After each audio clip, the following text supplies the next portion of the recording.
여기서 원래 그 소자 같은 거 있던데 내 다락방 내 다락방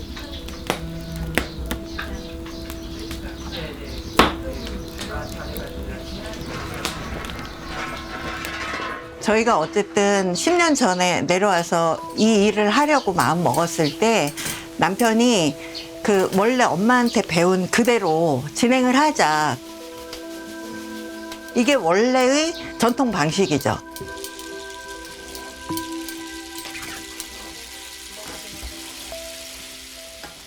찹쌀죽을 끓이는 거예요, 결국엔. 그러니까 물 끓이는 데다가 찹쌀을 가루를 낸 다음에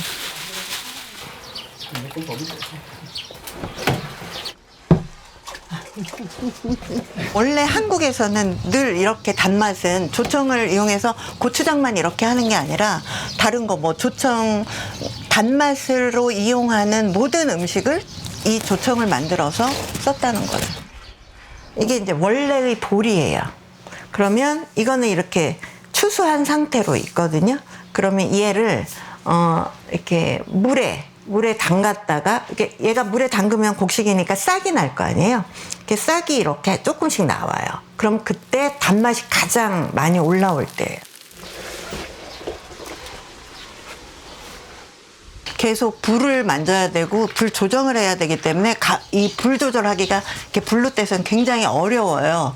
그럼에도 불구하고 제가 가스를 여기다 하자 했는데 남편이 자기가 일단 힘이 있는 동안은 불로 계속 장작불 나무로 하겠다고 결정을 해서 아직은 계속 이런 식으로 진행을 하고 있는 거예요.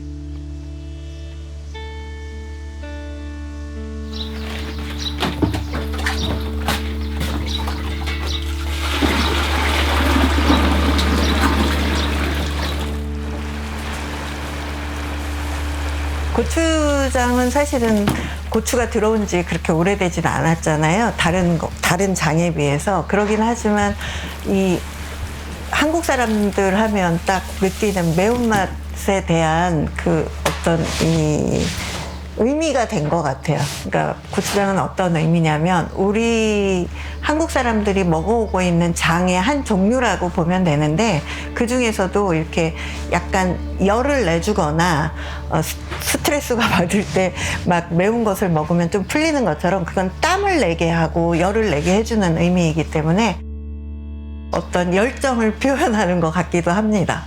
고추장이라는 건. 고추장 만들 때 들어가는 고춧가루, 메주가루, 그다음에 뭐 엿기름, 소금이 있잖아요.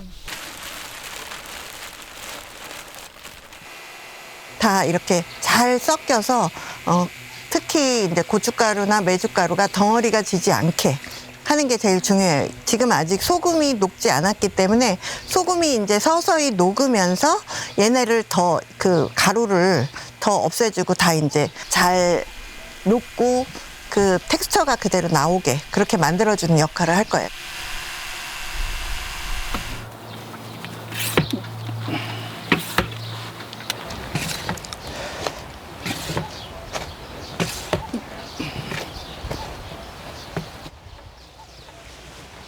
잘도 먹어봐.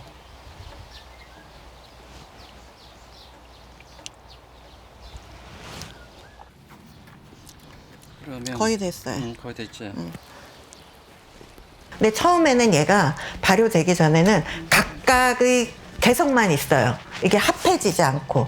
그런데 발효가 진행되면서 얘가 이렇게 다 합해져서 어우러지는 맛을 내게 하는 게 발효인 것 같아요.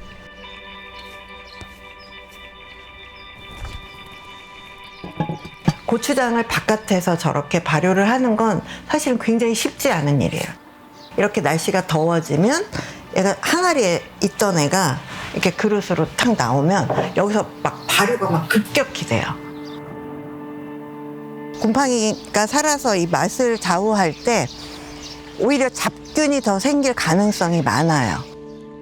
얘네는 햇빛 때문에 사멸할 거는 다 죽고 살아남을 것만 살아남는데 만약에 햇빛이 없다고 생각을 하면 계속 비가 오거나 이러면 다른 버전의 곰팡이가 필 수 있어요.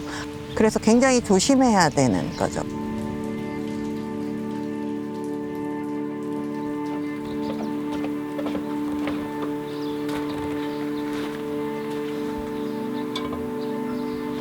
맛도 중요하고 시간은 그 다음이지만 더 중요한 건 바람이에요.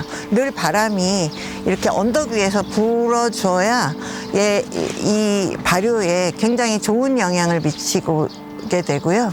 그런 햇빛과 바람이 매일매일 반복되고 쌓이면서 그 시간 속에서 얘가 점점 더 맛을 좋게 하는 것 같습니다. 그러니까 1년 좀 넘는 차이가 있는 거죠. 레시피는 거의 같은 거고요.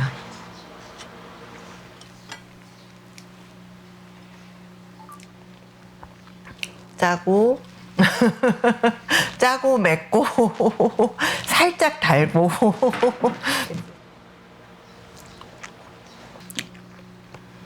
훨씬 다양한 맛이 나. 적당한 신맛, 단맛이 다 나서 훨씬 좋아. 더 부드럽고 짠맛이 좀 줄어든 대신 좀 부드러운 맛이 나고, 그러니까 매운맛도 얘는 조금 덜 나고. 네.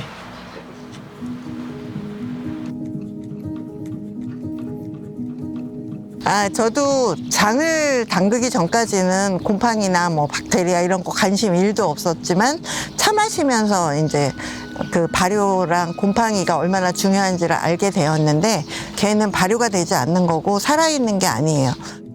이 세상에 곰팡이가 없으면 사람도 살 수 없다고 생각을 해요. 무균실에서 살 수는 없잖아요.